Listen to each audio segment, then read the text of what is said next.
Good morning students, class 8. Welcome to the class. Chapter number 5, मेरा नया बचपन। श्रीमती सुभद्रा कुमारी चौहान जी की लिखी हुई ये कविता हमें बचपन के विषय में बताती है। महादेवी वर्मा जी और सुभद्रा कुमारी चौहान जी ये कभी हॉस्टल में एक साथ रहा करती थी और उनकी परम मित्र भी थी। सुभद्रा कुमारी चौहान जी के विषय में पहले हम पढ़ेंगे और फिर हम पढ़ेंगे कविता। कवयित्री परिचय में सुभद्रा कुमारी जी के विषय में पढ़ेंगे। सुभद्रा कुमारी चौहान जी का जन्म 1904 ईस्वी में प्रयाग उत्तर प्रदेश में हुआ था। इनकी शिक्षा दीक्षा भी प्रयाग में ही हुई। इनका विवाह नागपुर के सुप्रसिद्ध वकील ठाकुर लक्ष्मण सिंह के साथ हुआ। वे राष्ट्रीय आंदोलन में भाग लेकर कई बार जेल गईं।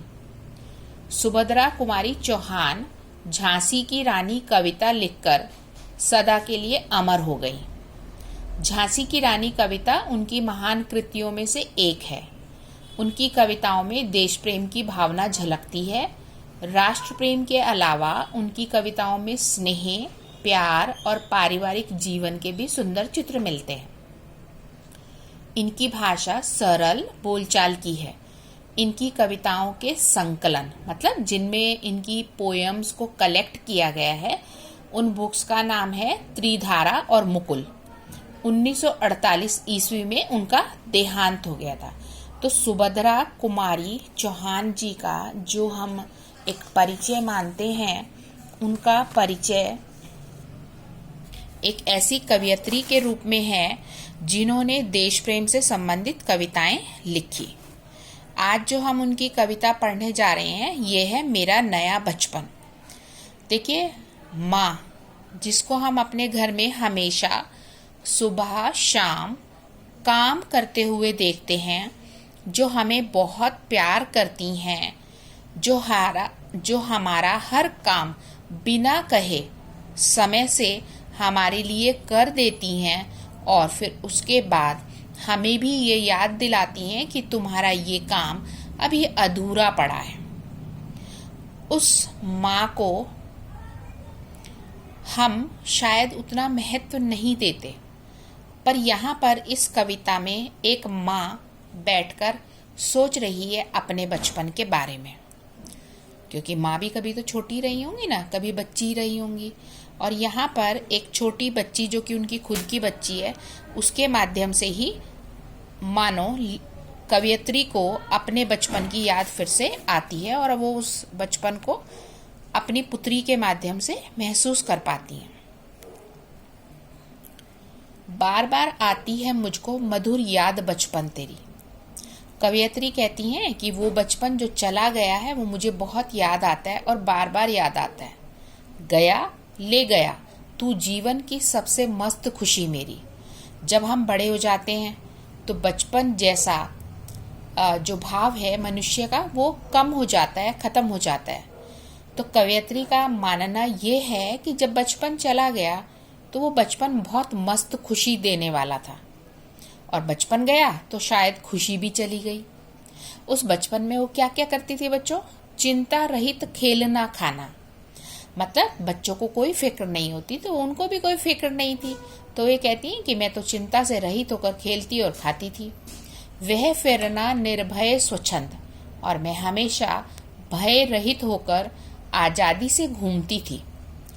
कैसे भूला जा सकता है बचपन का अतुलित आनंद। कवयित्री कहती हैं कि मैं तो बचपन के उस अतुलनीय आनंद को भूल ही नहीं सकती हूँ।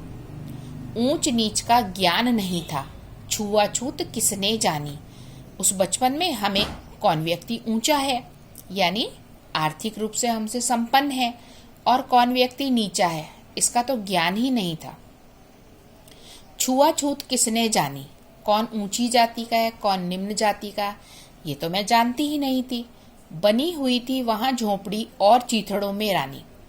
कवयित्री क्या कहती है? हालांकि रहने को झोपड़ी ही थी और कपड़े भी बहुत अच्छे नहीं थे, पर मैं खुद को उन चीथड़ों जैसे कपड़ों में भी रानी जैसा अनुभव करती थी। किए दूध के कुल्ले मैंने चूस अंगूठा सुधा पिया। कवियत्री कहती हैं कि मैंने अपने बचपन में बहुत दूध पिया और उस दूध को पीते पीते कुल्ला भी कर दिया। और अंगूठा मैं चूसती थी तो अंगूठा चूसकर मुझे इतना आनंद आता था मानो मैंने अमृत पी लिया हो। किलकारी कल्लोल मचाकर सूना घर आबाद किया। वो कहती है कि जब मैं खुश होती थी, प्रसन्न होती थी, किलकारियां मारती थी, शोर मचाती थी, तो मानो मैंने सूने घर को आबाद कर दिया था। रोना और मचल जाना भी क्या आनंद दिखाते थे। कवियत्री कहती है कि जब मैं रोती थी, जब मैं मचल जाती थी, दोनों में ही मुझे बहुत अच्छा लगता था। और जब मैं रोती थी तो बड़े बड़े मोती जो है वो गिरते थे और आंसू जैसे गिरते थे। बड़े बड़े मोती जैसे आंसू जो गिरते थे तो मानो वो सब जगह बिखर जाते थे। मैं रोई, माँ काम छोड़कर आई।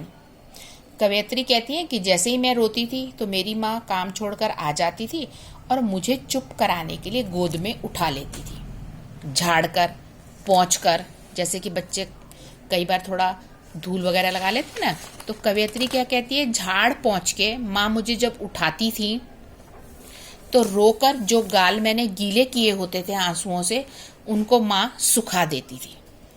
दादा ने चंदा दिखलाया। जो दादाजी थे कवियत्री के, वो उन्हें चांद दिखाते थे।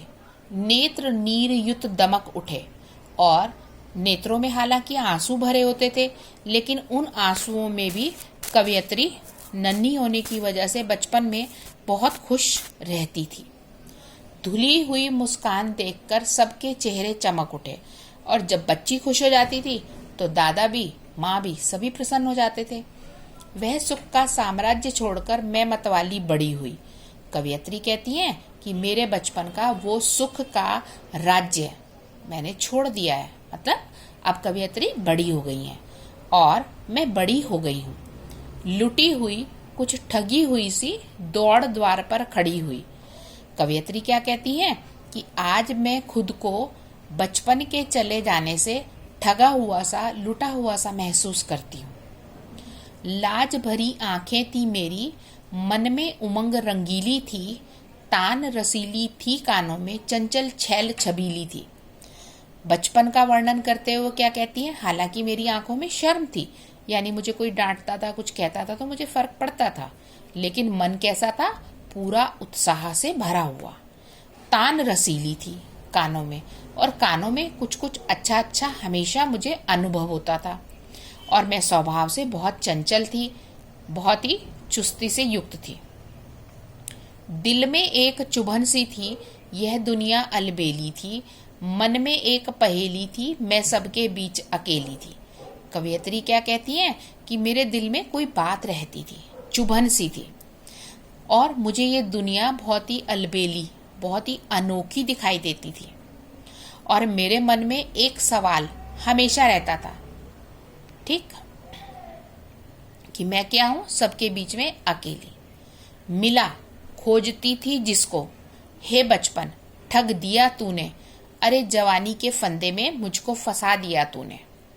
तो कवियत्री क्या कहती हैं कि बचपन तू चला गया है, मुझे ऐसा अनुभव होता है जैसे तुमने मुझे ठग लिया है, और ठग कर कहाँ भेज दिया है, जवानी के फंदे में। मुझे मानो जवानी के फंदे में भेजकर फंसा दिया है। कवियत्री अब बड़ी हो गई है, बड़ी होकर जो इंसान है, कोई भी व्यक्ति है, जब वो बड़ा हो जाता है तो उसको बहुत सारी जिम्मेदारियां भी उसके साथ मिलती हैं। तो यहाँ तक बच्चों हमने पढ़ा, और नेक्स्ट वीडियो में हम इससे आगे पढ़ेंगे। अगर कुछ प्रॉब्लम हो तो आप जूम क्लास में इसको क्लियर कर लें, मैं उसमें भी इसको करा दूँगी। Okay students, till then bye.